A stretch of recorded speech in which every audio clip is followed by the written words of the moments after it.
It's important to keep an eye not just on the subcultures, communities, and fandoms that we're a part of, like gaming, but also our neighboring subcultures that often cross-pollinate. I know that many of my viewers are not tuned in to what's going on in the world of science fiction and fantasy literature, but as many games draw inspiration from literature of the fantastic, it's important to familiarize yourself with the struggles going on in that arena. Tonight, I'm bringing you a story that will seem familiar even to those who have not been keeping track of science fiction and fantasy literature. As a wise anonymous fellow once observed, no subculture is being left untouched, and it's important to recognize the patterns and learn how to counter them together, as our wills combined are stronger than if we stay divided.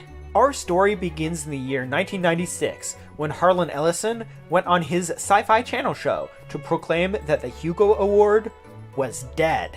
That thanks to the power of the internet, it was now possible for writers to launch online campaigns to get on the ballot, regardless of the quality of their work itself. He said that from that point on, the award meant far less than it had when it was given to winners in past years. But what are the Hugo Awards, you may ask? It's a science fiction award voted on by the attendees of that year's World Science Fiction Convention, or Worldcon. The one can also vote by just purchasing a supporting membership for that year. The Hugo has been awarded to such great books as Frank Herbert's Dune and Philip K. Dick's The Man in the High Castle. Why Orson Scott Card even got his publisher to delay his debut novel, Ender's Game, by a month so that Hugo voters would have more time to read it. This led to the novel becoming one of the most popular and beloved books of science fiction ever written, greatly in part because it won the Hugo.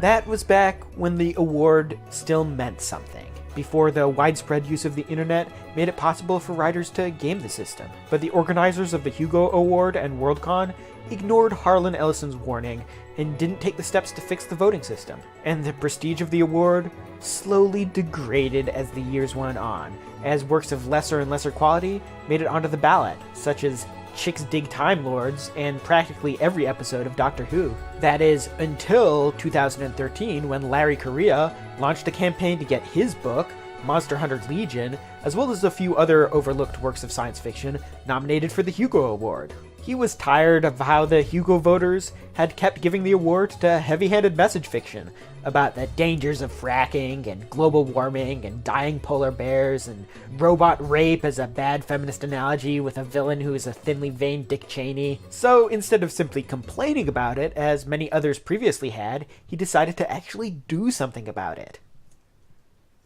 Every year, thousands of pulp writers slave away in the word mines for as little as 5 cents a word. Yet, despite providing hours of explosion-filled enjoyment for their readers, most pulp novelists will never be recognized by critics.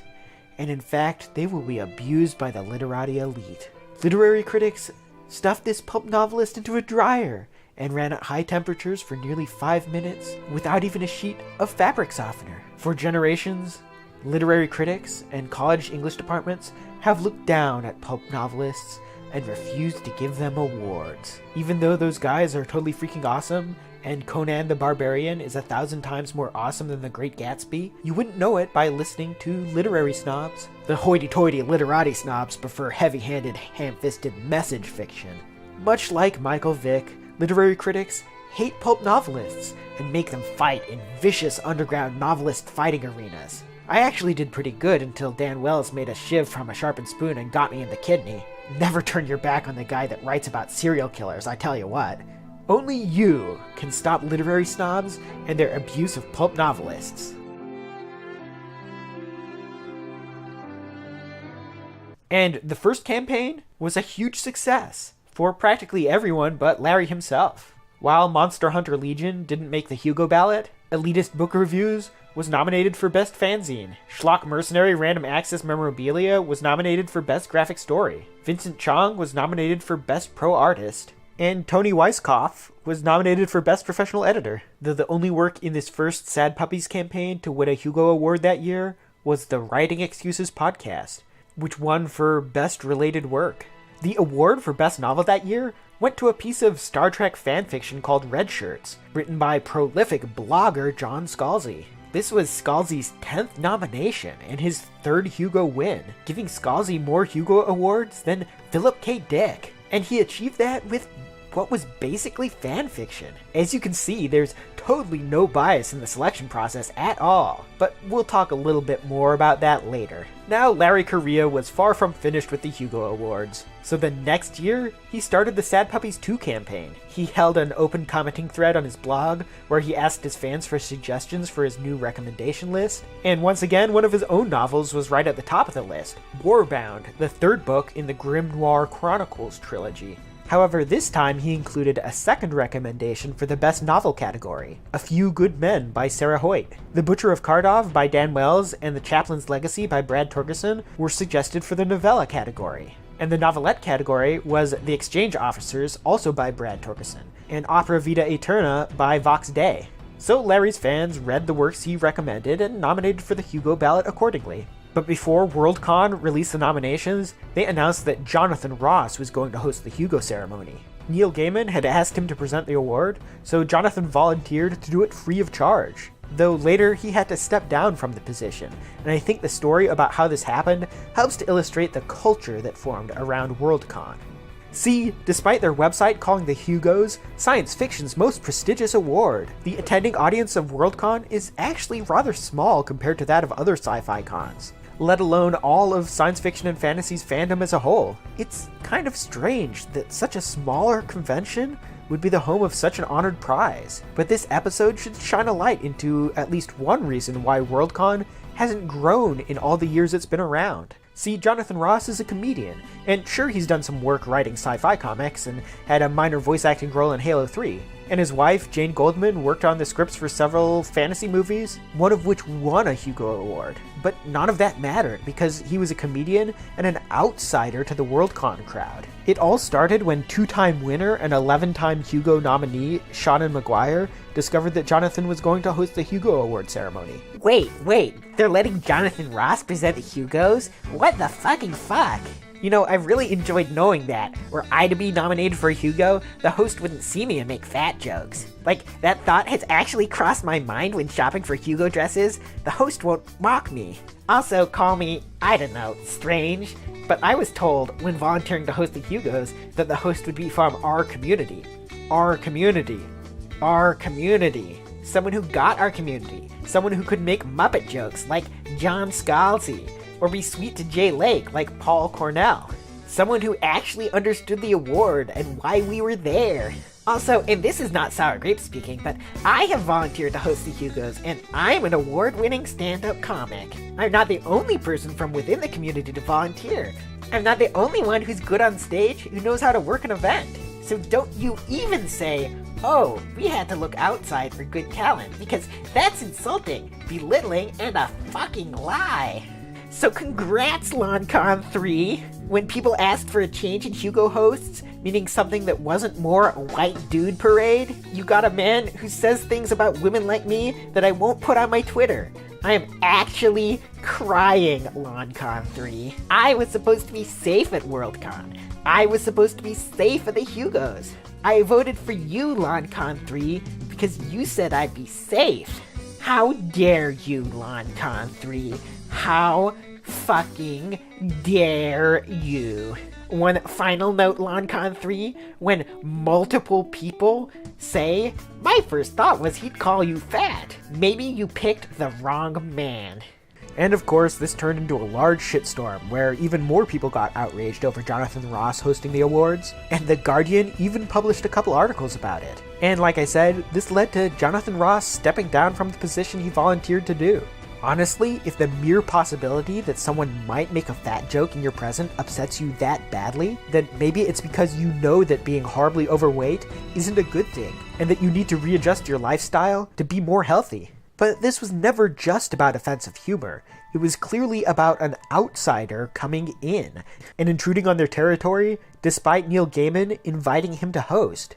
It is undeniable that he has contributed to the field of science fiction, and his wife has done likewise with their movie scripts, one of which won the award that he was going to present. So I suggest keeping in mind the reaction that Worldcon attendees had towards Jonathan Ross as we move forward, as it highlights the sort of people the Sad Puppy campaign was up against.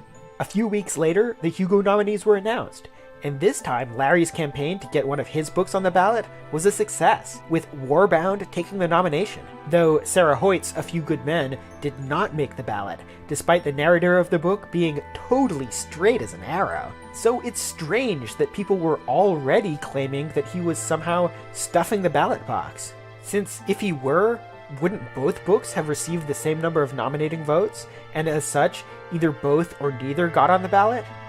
But Larry's book wasn't the main reason that they were outraged. See, Larry Correia is only a cis male gender normative fascist, whereas Vox Day is, quote, the most despised man in science fiction. To say that Vox Day's political opinions are controversial in the science fiction and fantasy fandom would be a bit of an understatement. Though instead of arguing against his statements, like Castalia House author John C. Wright has done, the secret masters of fandom just smeared him as a racist, sexist, homophobic dipshit and kicked him out of the Science Fiction Writers of America. But since these smears were thrown around by high-profile, social justice-minded authors, they were believed without question among the Worldcon clique.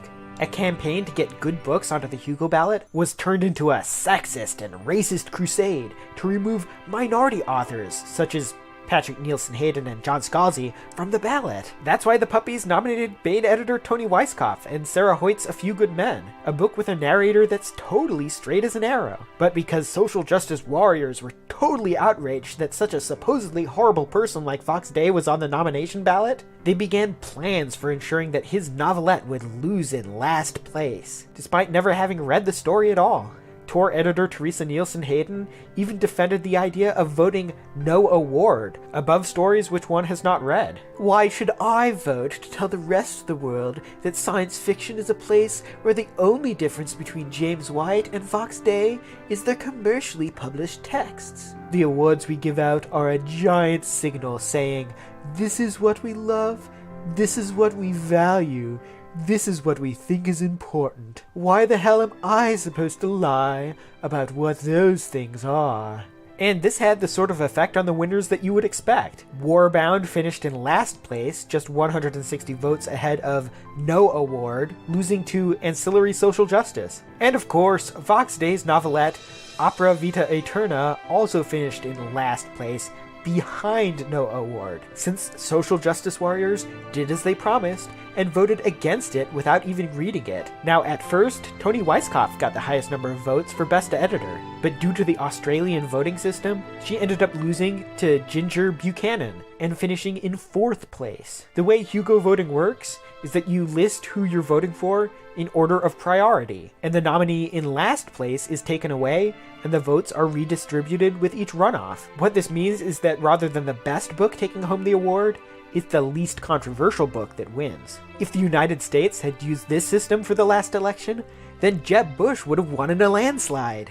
So none of the works recommended on the Sad Puppies 2 list took home the award. But it wasn't a total loss. Larry took account of everyone who took part in the campaign, and he didn't see any indication of systemic voter fraud on the part of Worldcon, at least as far as he could tell. And hey, they certainly had fun reading the books and recommending them to other science fiction fans. But by now, you're probably wondering how things got this bad in the first place. How things could have gotten the way where The Elderly Old Lady of Mars could win Best Novelette, or where a magic realism coming out story could win Best Short Story. And I'm not even gonna get into If You Were a Scaly, My Love. How could these stories be published as science fiction in the first place, you may wonder? Well, there are a couple theories about how the field has become this way, but we'll get to those a little later. Next year, Brad Torgerson convinced Larry Correia to continue the Sad Puppies for the 3rd year in a row. While Larry had accomplished what he set out to do, investigate the allegations of voter fraud and expose the secret masters of fandom control over the Hugo Awards, Brad still held out hope that they could also accomplish the goal of getting good books on the ballot. So they returned once again with a list of recommendations for fans to nominate, this time including fantastic writers from all sorts of political persuasions, not just right-wingers. But Brad and Larry were not alone this year, as Vox Day was back once again with a separate Hugo nomination campaign of his own, which he called the Rabbit Puppies. Yes, Vox Day did not appreciate the way his work was treated the year before, with Hugo voters placing it last behind No Award, when many of them openly admitted to not having read the work. The Rabbit Puppies list differed somewhat from that of Sad Puppies 3.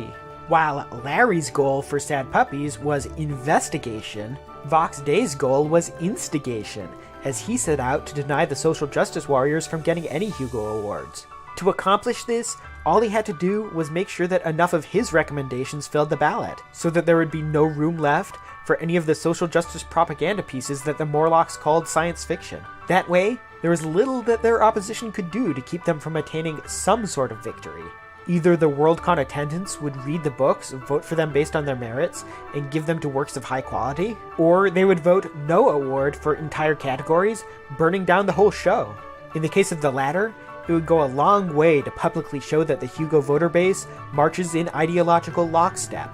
Anyway, because so many of the Morlocks refused to read the works on the Sad Puppies 2 list from the year before, Larry decided to hold a large book bomb to ensure that his suggested stories were the most read fiction in the field that year. The way a book bomb works is that everyone buys the book on the same day so that it goes up higher in the Amazon rankings, which means people searching the store categories find it as well. So, because of this, it's undeniable that those who took part in the puppy campaigns did in fact read the works which they nominated, while the same cannot be said for the Morlocks. Later, when the nominations were announced, Worldcon decided that Yes, Virginia, There Is a Santa Claus by John C. Wright wasn't eligible for the Best Novelette category, because John had posted the first draft of the book on the internet as he wrote it. And while Lines of Departure by Marco Cluse and Goodnight Stars by Annie Bellett both made the nomination, both authors withdrew their stories from the ballot because they did not wish to be part of the puppy campaigns. Also, Black Gate tried to withdraw as well, but they waited too long to decide, and it was too late for Worldcon to remove them from the ballot. But despite those authors fleeing from the award like the plague, the results were still quite in the favor of the puppies. Entire categories of the Hugo contained only nominations from that of the Sad Puppies and the Rabid Puppy lists, such as Best Novella, Best Short Story, Best Related Work, and Best Editor, long and short form. Many of the other categories only had one nomination that was not on either of the lists, such as the Novelette category, which would otherwise just have Rabid Puppy recommendations if it wasn't for John C. Wright's disqualification. Strange that Yes, Virginia, There Is a Santa Claus was disqualified, but Old Man's War by John Scalzi was still allowed in 2005, despite that book being free on the internet for 3 years before Tor published it.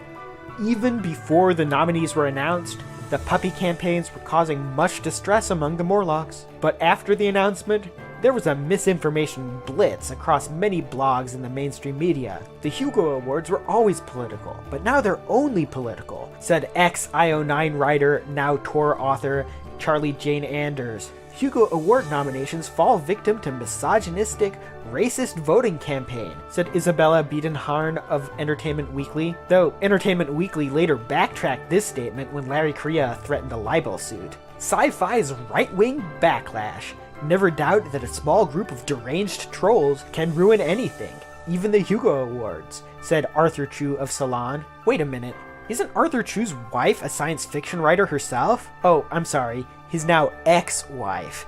But the real kicker is what Irene Gallo, creative director of Tor Books, said.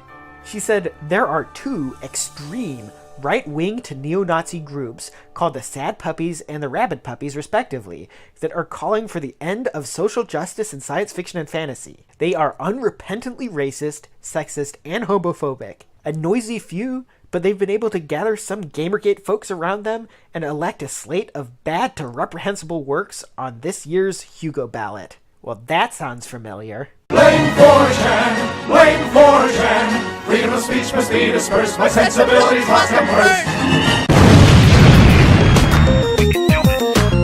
I'm coming through, rougher than the rest of them, brother. I'm the best of them, tougher than my brethren. So you can call me Knuckles, cause when I swing these buckle. Oh no! Daddy Warpig posted a link to Larry Correia's book bomb in the Gamergate Twitter hashtag. This is even worse than when the Scientologists nominated L. Ron Hubbard's second Mission Earth novel. Now the Hugo Awards have been ruined forever. Ah! But of course, the unwashed gamer masses cannot be allowed to even touch the Hugo Award. As now former Tor editor Teresa Nielsen Hayden explains, the Hugos don't belong to the set of all people who read the genre, they belong to the Worldcon and the people who attend and or support it. The set of all people who read science fiction can start their own award. Sure, later she tried to backtrack it by claiming that she really meant the physical ownership of the award itself, while also using Darvo tactics to spin the Sad Puppies as the real greedy thieves who wanted to own the award all to themselves. Because that's why they nominated The Dark Between the Stars by Kevin J. Anderson, and published by Tor Books. You know, Tor Books, the company which Patrick Nielsen Hayden is the senior editor. But anyway, a few months later, the award ceremony began, and the Morlocks reacted just as predicted, by granting Best Novella, Best Short Story, Best Related Work, and Best Editor Long and Short Form to no award. See, the Hugos have this mechanism built in, where if the people voting are too snobbish to read or choose from the books that are actually on the ballot, they can vote to simply not give an award at all for that category. And that is exactly what they did. In the entire history of the Hugo Awards prior to this, no award has only been given out 5 times. For the 2015 Hugo Awards, that number doubled.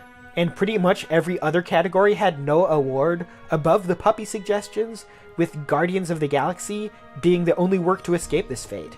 And to add insult to injury, wooden asterisk plaques were given out to certain nominations. The asterisks were created by a guy called Jim Wright, alias Stonekettle on Twitter, and he retweeted the following posts regarding the asterisks he created. Bruh Sam said, "I really like how David Gerald lampshaded the asterisk for this year's Hugo Awards. We made history is what the asterisk means." J.M. Rooker said, "The asterisks will always be there. A Hugo Award, asterisk, winning novel by your favorite author. Footnote, award given in 2015, the year voting was rigged." And Mamataz said, "Reminder that the asterisk is not just a notation for the Hugo nominations this year. Vonnegut used asterisk to represent asshole. Because the real fans didn't nominate them, so they're not legitimate nominations, even though those wrong fans still paid their 40 pieces of silver to Worldcon, just like everyone else." Worldcon eventually disavowed Jim and tried to forget the whole thing, but the damage had already been done. But not all hope was lost for the puppies, as we get to the category of Best Novel. While Skin Game by Jim Butcher and The Dark Between the Stars by Kevin J. Anderson finished under no award, there was one novel that Vox Day recommended which not only escaped the grip of no award, but managed to win the Hugo Award. The Three Body Problem by Sheen Liu, and translated by Ken Liu.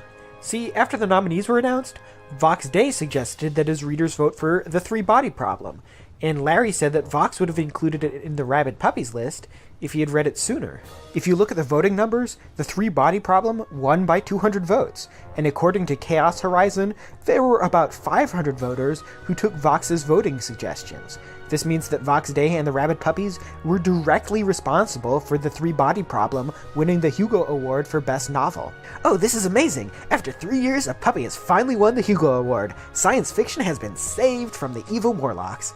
So what does this mean for The Three Body Problem?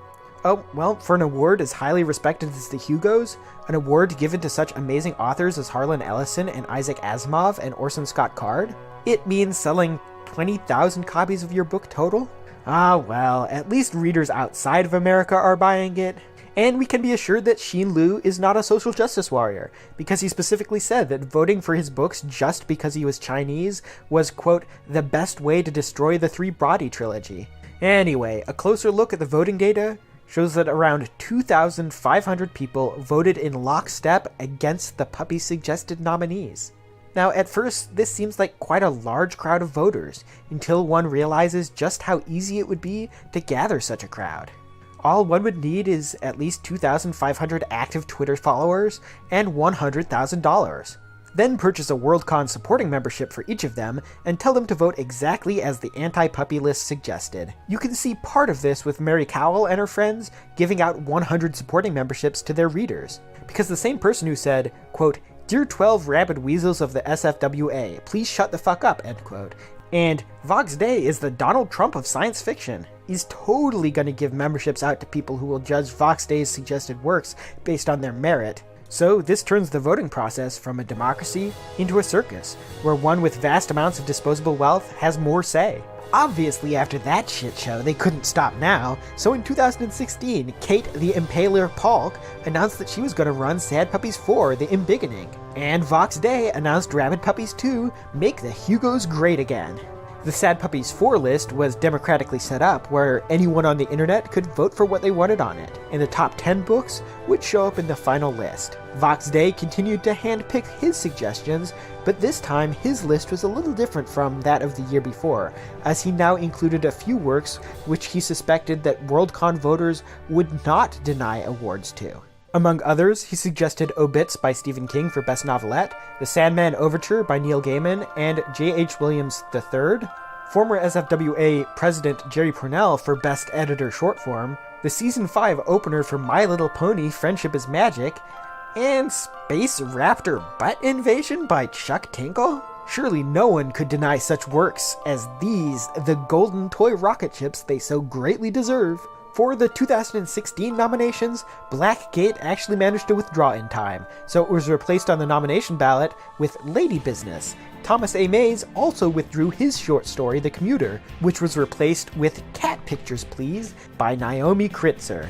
This meant that the short story category, which was otherwise swept with Rabid Puppies suggestions, now had one nomination slot given over to social justice propaganda. So besides Best Short Story and Best Fanzine, Vox Day's recommendations managed to get all but one of the nominations for the Best Novella and Best Fan Writer, though his suggestions dominated the Best Novelette, Best Related Work, Best Pro Artist, Best Semi-Pro Zine, and Best Fancast categories. And of course, the nomination results caused the usual outrage article blitz from mainstream blogs, though this time they blamed the alt-right instead of the Gamergate hashtag. So this brings us to the most recent Hugo Awards ceremony, and the results of it were mixed.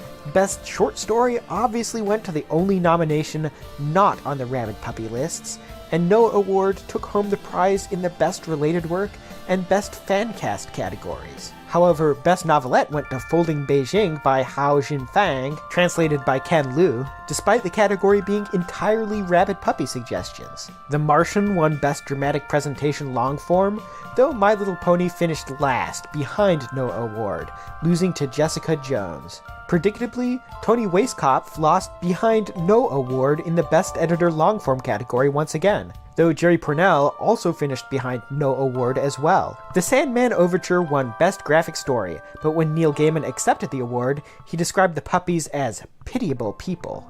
You know, the fans who nominated and voted for his book. And finally, we come to the Best Novel category, which they gave to the 5th season by some dude named N.K. Jameson? N.K.? N.K.? N.K.? Oh my. Oh. But wait a minute. This raises an interesting question. We've been told for years that female authors who used pen names to hide their womanhood, either with initials or an androgynous name, had internalized misogyny and hated themselves. Why, half the time when someone tries to counter the narrative that there are no popular female authors in science fiction, we're told that the self-hatred that those authors apparently have means that they don't count. So why is Nora Jameson allowed to hide her identity as a woman from bookstore shoppers, while other female authors are not? Anyway, by this point, you're probably still wondering how the field of science fiction and fantasy managed to get this way, where stories like Sylveon Pictures Please could ever be considered the best short story written in the current year. Well, there are a few running theories about this, and we have one of our own to share. Brad Torgerson equated Worldcon to a nail house, a holdout property created when science fiction was less popular than it is today. But then Star Wars came along and changed everything, and suddenly science fiction was wildly popular among the masses. Though Worldcon stayed small and exclusive despite this, with their attendance continuing to dictate to the world what sci-fi books were supposedly the best, with the Hugo Award. But that's not entirely accurate. I mean, sure, it's true that Worldcon attendees are playing tastemaker, but if that was all they were doing, then the problem would be self-correcting. There's another part of the story here that we're missing. See, the narrative that the genre of science fiction was never popular is actually a myth. In Appendix N of the Dungeon Master's Guide for Dungeons & Dragons, Gary Gygax recommended a list of authors and stories that he was inspired by, so that others could read them and be inspired to tell stories of their own. Jeffro Johnson wrote about this in his book about Appendix N, the final chapter of which, called Appendix N Matters, was on the Rabid Puppies list. In it, he talks of the old science fiction and fantasy canon of Appendix N, the stories that everyone who was a fan of the genre had read. Stories that have been mostly forgotten now. though he did find that the sands of time swept away these stories right around the time when Star Wars and the Sword of Shannara came out.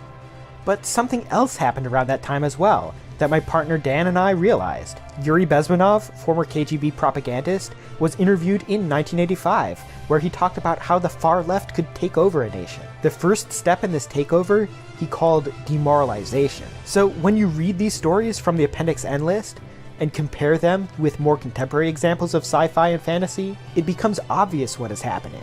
The themes of heroism and sense of wonder, the sort of stories about traveling to far-off planets and becoming king, they had to go away because it worked as a counter to the propaganda machine. If the general public were to become demoralized anti-Americans who believed that nothing they did mattered because everything was pointless, then they would need to be fed stories that forced such beliefs on them, which is why the original science fiction and fantasy canon had to be brushed away, why academics and feminist bloggers wrote pieces condemning the stories as all flavors of problematic, so that new, realistic tales of science fiction, tales that were nothing more than social justice sermons, would be all that was left of the field. But they didn't count on us returning to the old books and breaking their narratives that the works that founded the genre of science fiction and fantasy were too problematic for everyone to really enjoy them. Already, Sad Puppies 5 has been announced, being run by Sarah Straight as an Arrow Hoyt, but it's now just an awareness campaign for works of science fiction.